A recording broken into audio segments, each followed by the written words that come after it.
Do not call it static. That's what my supervisor always says when the radar screen goes dark in the middle of a shift. Static sounds harmless. White noise, sleep aid, background hum. What I saw tonight wasn't that. It was the whole sky forgetting to answer.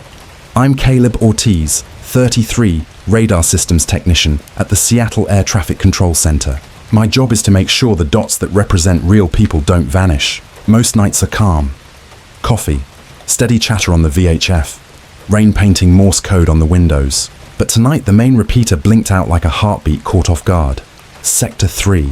Confirm you still have returns. No reply. I tapped the side of the console, an engineer's reflex. Nothing. The screen showed a ghost of the Puget Sound coastline, then flatlined. I keyed my radio. Maintenance to tower. I've got a radar dropout on the east approach grid. Do not clear arrivals until further notice. Copy, maintenance, came a voice I didn't recognize. We're holding pattern Bravo. That voice would become the reason I still believe in the human part of systems. He introduced himself 10 minutes later in the elevator to the roof access. Eli Grayson, FAA field liaison. You're the one chasing the outage? Yeah, Caleb. Been chasing ghosts for 12 years. Then tonight's your Olympics. He smiled, a half laugh that carried weather in it. Outside, rain stitched the night. From the roof, we could see the tower lamp circling slow. The city below lit like a patient's monitor. My instruments said the primary radar dish on Beacon Hill had lost sync. That meant someone had to go there. Guess who? I'll drive, Eli said. You patch, I guard. Guard what? I asked. Your optimism, he said. The access road wound through wet pine and radio static. The kind of night where headlights catch every drop like memory. He drove like someone who respected gravity but didn't trust it. Why radar? He asked. Because airplanes don't lie, I said. They just vanish if you stop paying attention, he nodded. You talk like someone who fixes things that breathe. Sometimes, I said. You? Firefighter before FAA liaison, grounded after a back injury. Now I manage compliance reports and pretend I don't miss the smell of foam. That quiet honesty hit harder than turbulence. At the hill site, we climbed into the maintenance shed, fluorescent light flickering, dish humming like a giant tuning fork. The synchronization relay had tripped from a surge. Easy fix in daylight, nightmare in lightning. I opened the panel, water dripping off my hood. Kill power on my mark. Copy. He moved to the breaker box. Mark. He flipped the switch. The world went black, except the faint red of standby LEDs. I pulled the burnt relay, replaced it, bolted the panel shut. Power on. He threw the breaker. The dish whined alive. Green indicators climbed like sunrise. Radar sync restored, I said into my handheld. Do not resume arrivals yet. Testing signal integrity. He grinned. You say do not like a prayer. I say it because it works, I answered. Fair. Lightning cracked nearby, shaking the hill. He stepped closer instinctively. The air smelled of ozone and fear held politely. Storm's tracking north, I said. We should... The radio cut me off. Maintenance tower here. East approach lost comms with Horizon 618. They're not responding. Last ping was your sector. Do you copy? Eli looked at me, expression dropping all jokes. That's a live bird. Yeah. Then we move. We bolted down to the truck, radios alive with half sentences. Seattle Center to all units. Possible transponder failure. Horizon 618 at 4,000 feet descending. Attempting visual reacquisition. Do not clear any departures, I transmitted. Dish back online, scanning. But the feed was slow. The storm had eaten part of the return path. Eli leaned over my shoulder. There. A faint blip reappeared west of Renton. Altitude dropping. Come on, I muttered. Wait, don't miss this, he said quietly. That second echo could be reflection off the lake. Or another aircraft, I said. Either way, you need line of sight. Which means, climb! The beacon tower next to the shed rose 40 feet, steel ladder slick with rain. I clipped my harness. You coming? Do not fall, he said, already following. Halfway up, wind punched the structure. The city lights blurred below. At the top, I adjusted the manual array, recalibrating azimuth.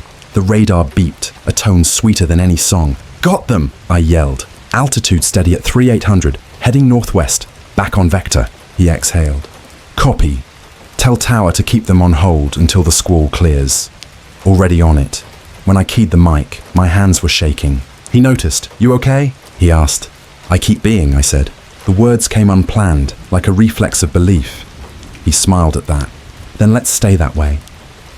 We climbed down soaked and laughing, the kind of laugh that lets pressure out. Tower confirmed the aircraft had re-established comms and diverted safely to SeaTac. Nobody hurt. Nice work, Eli said. You saved 80 souls with a wrench and attitude. Just part of the job. Yeah, but not everyone makes competence look like grace. I didn't know what to do with that. So I offered the only honest reply. You want coffee? He blinked rain out of his lashes. I thought you'd never ask. At 3 a.m., the only cafe open near the airport was a 24-hour diner full of truckers and ghosts. We sat at the counter, steam rising from mugs. He peeled off his gloves, revealing a thin scar across his wrist. Fire scene 2017, he said when he saw me look. Roof collapse. I walked out lucky. I didn't think luck had paperwork, he smiled. You sound like my therapist. Only charge half rate. Half? I'll take it. The waitress refilled our cups. I realized how rare quiet can feel when your day job is static. Why do you keep doing it? He asked. Midnight shifts, broken hardware, weather that hates you. Because the alternative is silence, I said. He nodded slowly. Same reason I still show up when the siren goes off in my head. We sat there until dawn, threatened to forgive the city. When we stood, he said, You ever need field clearance without paperwork, text me. I owe you airspace. Noted. He left before I could say thanks. But he'd already given me something steadier than that. Proof that some people still move towards storms. 2 weeks later, the outage returned. But different this time. Not a hardware fault. An interference pattern from a yacht antenna broadcasting illegally. I was assigned to trace the source by boat. Guess who joined for safety compliance? Eli. Sunburned now instead of soaked. Stepping aboard with a grin. Still fixing ghosts? Still guarding optimism? Always. The sound was calm. Gulls slicing sky. We cruised past floating homes and marinas glittering like postcards. My receiver pinged, pointing toward a small vessel near Mercer Island. There, I said. Let's make it boring again, he said. The same phrase I'd heard weeks ago under lightning. We hailed the boat, shut down the rogue transmitter, logged coordinates. Routine. But then the wind shifted, carrying the smell of rain again, the promise of memory. He looked at me across the deck. You ever think about leaving radar work? Sometimes. And I like being the reason dots don't disappear. Then stay. I will, I said. You? Still trying to figure out if I miss fire or if I just miss purpose. Maybe they're the same thing, I said. He nodded. You talk like someone who reads flight paths in people. And you talk like someone who lands where he's needed. The horizon blinked with lightning again, far away this time. Just enough to underline the silence between us. But here's where everything tilts. A month later, the big quake drill hit Seattle, a full-scale simulation of communication collapse. My team ran the radar redundancy systems. His managed emergency coordination. The exercise went well until an actual tremor rolled underfoot. Small but real enough to cut power for 30 seconds. Alarms sang. I grabbed the backup generator controls. Do not touch that relay, I shouted as sparks leapt. Eli was beside me, bracing the panel door. You trained for this? No, you? Once. We worked in sync, instincts built from different emergencies. He held the grounding strap while I reset circuits. When the screens blinked back to life, his face was inches from mine, eyes reflecting the monitor's green glow. You good? He asked. I keep being, I whispered. He leaned forward, forehead touching mine. A silent checkpoint in the middle of chaos. PG-13, perfect. The room exhaled with us. When the tremor passed, we stayed leaning against the console, pretending to check data. The truth was simpler. Neither of us wanted to move. I think we passed the drill, I said. He laughed. With emotional extra credit, I looked at him. You know, every system has a backup. Maybe people do too. Maybe that's what we are, he said. Redundant, but necessary. After the quake review, we filed reports, debriefed, then lingered by the parking lot where fog met sodium light. You free tonight? He asked. Depends what you call free. Dinner, no radios. Then I'm available. He smiled. Good. Because I'm tired of watching you talk to machines. Machines listen better, I said. I can learn. We met at a small bar in Capitol Hill where the neon flicker synced with bad jazz. He ordered whiskey. I ordered ginger ale. Conversation slipped into orbit around everything and nothing. Family, burnout, the strange intimacy of competence. Halfway through, he said, "I keep thinking about that night on the hill. How you said, 'Do not resume arrivals,' like it was scripture. Force of habit." "No," he said. "Force of care." He looked down, then up again. "Do you ever let anyone take care of you?" "Not often. You might try it sometime. Starting now." "Yeah," he said softly. We left together under drizzle, the kind that doesn't ask permission. Weeks passed, quiet and functional. We found rhythm. Text exchanges about weather fronts, midnight coffees, brief touches traded between alarms. Neither of us named it. We didn't have to. Then came the big storm. November atmospheric river. Winds up to 60. Radar interference off the charts. The center called me in early. He was already there. Backup coordinator for emergency ops. "Looks familiar," he said. "Don't say that. It jinxes us. Lightning hit nearby, screens flickering." "Main dish overloaded," I said. "Manual calibration." "On foot," he grabbed his rain gear. "I'm coming." "Do not argue," I said.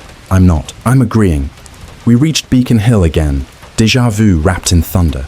I climbed the tower. He anchored the safety line. Halfway up, the dish slipped out of sync again, grinding like protest. "Try bypass circuit," I yelled. "Done," he shouted. The array realigned, beam steadying. I called it in. Seattle Center, radar integrity restored. Resume arrivals on tower discretion. Copy maintenance. "Nice work," I looked down. He gave me the thumbs up. I stayed a moment longer, watching the city pulse beneath rain. When I came down, he was waiting at the base, water running down his jacket. Smile tired and perfect. "You keep saving skies," he said. "You keep catching me when I forget gravity," I said. He laughed quietly. "You okay?" "I keep being." He stepped forward, forehead to mine again, the ritual confirmed. The radar hummed approval above us. Months later, spring came to Seattle. Rain traded places with light. We still worked the same sectors, still sent the same coded check-ins. But every so often, when the radio quieted, he'd text, "Eli. Signal good?" "Me. Always." Sometimes that's all you need. People think our jobs are about wires and wavelengths. They are. But they're also about translation. How do not can mean stay, and how signal lost can turn into found you. On the roof, the beacon spins, a heartbeat of light over a city that keeps surviving itself. I check the frequency one last time, whisper into the static, "Span locked, signal steady, yes."